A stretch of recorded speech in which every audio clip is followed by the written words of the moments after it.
नमस्ते दोस्तों, हमारे चैनल में आपका स्वागत है। Medicine master pharmacy. दोस्तों आज जो हम बात करेंगे कि सर डी फार्मा करके या बी फार्मा करके हम कौन सी जॉब कर सकते हैं।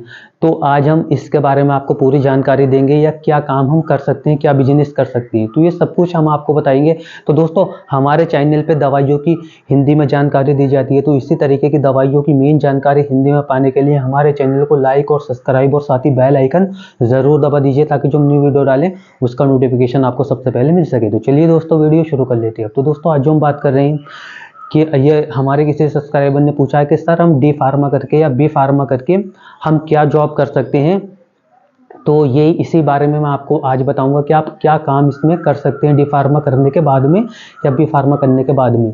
तो देखिए दोस्तों, सबसे पहले मैं आपको बता देता हूँ, अगर आपने डी फार्मा किया है या बी फार्मा किया है, दोनों के सेम ही रूल हैं। सिर्फ एक है डिप्लोमा इन फार्मेसी है और एक है ग्रेजुएशन।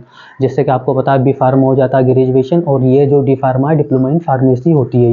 ये एक तरीके का डिप्लोमा होता है जो दो साल का होता है। बी फार्मा होता है 4 साल का। अब मैं आपको बता देता हूँ दोस्तों, इसमें आप बी फार्मा करके क्या कर सकते हैं। तो देखिए, सबसे पहले आपको बी फार्मा पास आउट करने के बाद में अपना रजिस्ट्रेशन, जो फार्मासिस्ट का जो ड्रग लाइसेंस होता है वो आपको ले लेना है।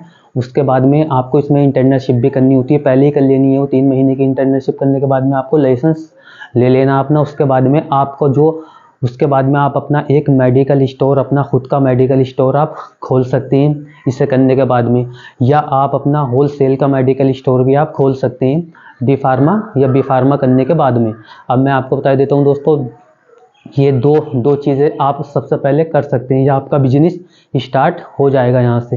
होलसेल या मेडिकल रिटेलर मेडिकल स्टोर, ये दोनों आप खोल सकते हैं। और दोस्तों फिर आपको सरकारी नौकरी के भी इसमें चांसेस मिलते हैं, जैसे कि ज़िला हॉस्पिटल हो गया, या रेलवे हॉस्पिटल हो गए, या कुछ आर्मी के हॉस्पिटल हो जाते हैं, उनमें भी आपको, या कुछ और बहुत ज़्यादा ये सरकारी विभाग है जिनमें फार्मासिस्ट की वैकेंसी निकलती रहती है, तो आप वो भी आप वहाँ पे भी अप्लाई कर सकते हैं। अब दोस्तों मैं आपको बता देता हूँ, और जो इससे दूसरा है, जैसे कि आपको मान लीजिए किसी प्राइवेट जो कंपनियां होती हैं, तो उसमें भी आप जॉब इसमें कर सकते हैं वहाँ पे जाके। जैसे कि पैकिंग की सुविधा होती है, दवाइयों को पैकिंग करना, चेक करना, ये काम भी आप कर सकते हैं जाके। या कोई जैसे कि मान लीजिए आपका मेडिकल स्टोर है, कोई हॉस्पिटल में मेडिकल स्टोर है, वहाँ पे भी आप एज ए फार्मासिस्ट की जॉब कर सकते हैं प्राइवेट सेक्टर में। तो अब मैंने दोस्तों ये हो गए, इतनी आप काम कर सकते हैं। या फिर आप जैसे कि मान लीजिए मेडिकल एमआर की जॉब होती है, जो कि मेडिकल रिपोर्टेशन, जो मतलब डॉक्टर को दवाई बताता है। आप सभी ने देखा भी होगा डॉक्टर के पास जाते हुए। तो आप किसी भी छोटी कंपनी को या बड़ी कंपनी को ज्वाइनिंग कर सकते हैं इंटरव्यू देके। कुछ कंपनियां इंटरव्यू के बिना भी आपको रख लेती हैं। तो मेडिकल एमआर में भी आप कर सकते हैं, जिसमें कि आप 10,000 से लेके 25,000 रुपये तक भी कमा सकते हैं, और भी ज़्यादा इसमें आपको मिल जाते हैं आपके एक्सपीरियंस के हिसाब से। अब मैं आपको बता देता हूँ दोस्तों, इसमें आपको जैसे कि पेमेंट लेना होता है या पेमेंट देना होता है, पेमेंट कलेक्शन जो मेडिसिन्स का होता है, वो काम भी आप कर सकते हैं। मेडिकल स्टोर से लेके आ सकते हैं, देने जा सकते हैं, या बिल भी बना सकते हैं आप, अगर आपको कंप्यूटर में थोड़ी नॉलेज है तो। अब मैं आपको बता देता हूँ दोस्तों, या जो दवाइयों की डिलीवरी होती है वो भी आप कर सकते हैं। डिलीवरी बॉय जो होते हैं मेडिसिन्स को जो मेडिकल स्टोर से उठा के देने के लिए जाते हैं, वो काम भी आप कर सकते हैं। अब देखिए दोस्तों, जैसे मैंने आपको बताया, तो ये कुछ इसमें काम है। और इसमें कुछ प्राइवेट कंपनियां होती हैं, जो मेडिसिन्स की कंपनियां होती हैं, उनमें भी जाके आप जॉब आसानी से कर सकते हैं। तो ये कई सारे काम आप इसमें कर सकते हैं। और इस जो ये डी फार्मा बी फार्मा है, जो दोस्तों ज़्यादातर जो बाहर की वीज़ाएँ जो होती हैं, जैसे कि अगर आप इंटरनेशनल बाहर जाके जॉब करना चाहती हैं, तो आप बी फार्मा करके वो भी वहाँ पे जॉब कर सकते हैं जाके। वहाँ पे दुबई में हो या सऊदी में हो, कहीं भी आपको जाना है तो आप जा सकते हैं आसानी से इंटरव्यू देके, क्योंकि डी फार्मा बी फार्मा का इसका इंटरव्यू होता है। और असिस्टेंट फार्मेसी में भी आप इंटरनेशनल आप जा सकते हैं, और यहाँ पे भी आप असिस्टेंट फार्मेसी की जॉब यहाँ भी कर सकते हैं।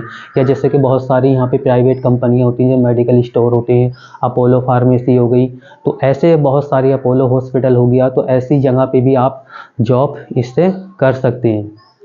तो दोस्तों मेरी जो राय है आपसे, सबसे पहले मेरी यही राय है कि आप सबसे पहले अपना बिजनेस, अपनी मेडिकल स्टोर अपना ओपन करें। अगर मेडिकल स्टोर ओपन करने की आपकी गुंजाइश नहीं है, तो फिर आप कोई प्राइवेट सेक्टर में आप जॉब ढूंढें, और गवर्नमेंट हॉस्पिटल में जो जॉब वैकेंसी निकलती है, गवर्नमेंट की सरकारी जॉब जो निकलती है, उसमें भी आप अप्लाई करें।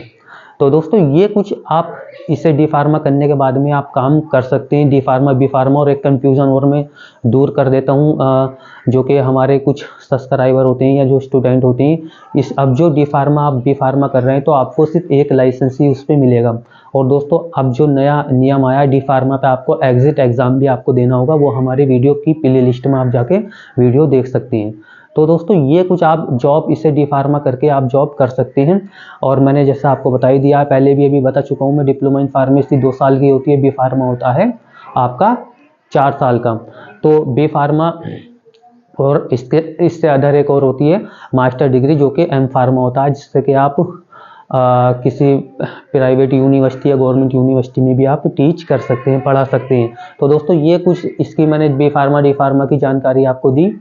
तो दोस्तों अगर आपका कोई इससे अदर आपका कोई भी सवाल हो तो दोस्तों हमारे चैनल पे, क्योंकि आप सभी को पता है कि हमारे चैनल पे हिंदी में दवाइयों की जानकारी दी जाती है, तो दोस्तों मैंने आपको बताया है डी फार्मा बी फार्मा के बारे में। इसकी फ़ीस जो होती है तकरीबन 70 से 80 हज़ार रुपये प्राइवेट कॉलेज में आपकी जमा होती है। बी फार्मा की भी डी फार्मा की फ़ीस जो होती है सेम एक ही होती है। अगर आप नीट का पेपर देके अगर आप एग्ज़ाम निकाह पास करके किसी अच्छे कॉलेज से कर रहे हैं, तो आप जैसे कि जामिया हमदर्द यूनिवर्सिटी होगी, वहाँ से आप कर रहे हैं, तो ये यहाँ पे आपका कम खर्चा होता है। कुछ अदर यूनिवर्सिटियाँ, प्राइवेट यूनिवर्सिटियाँ, उनमें भी आप कर सकते हैं, तो वही 70 से 80, 65 से 70 ऐसे कुछ फीस होती है। और जब आज एडमिशन ले तो पीसीआई से आप कॉलेज को चेक कर ले कि पीसीआई से रिलेटिव है या नहीं है। तो बस ये बातें आपको ध्यान रखनी है। तो दोस्तों अब मैं बता देता हूँ, इसी तरीके की दवाइयों की मेन जानकारी हिंदी में पाने के लिए हमारे चैनल को लाइक और सब्सक्राइब और साथ ही बेल आइकन जरूर दबा दीजिए, ताकि जो न्यू वीडियो डालें उसको नोटिफिकेशन आपको सबसे पहले मिल सके। धन्यवाद दोस्तों।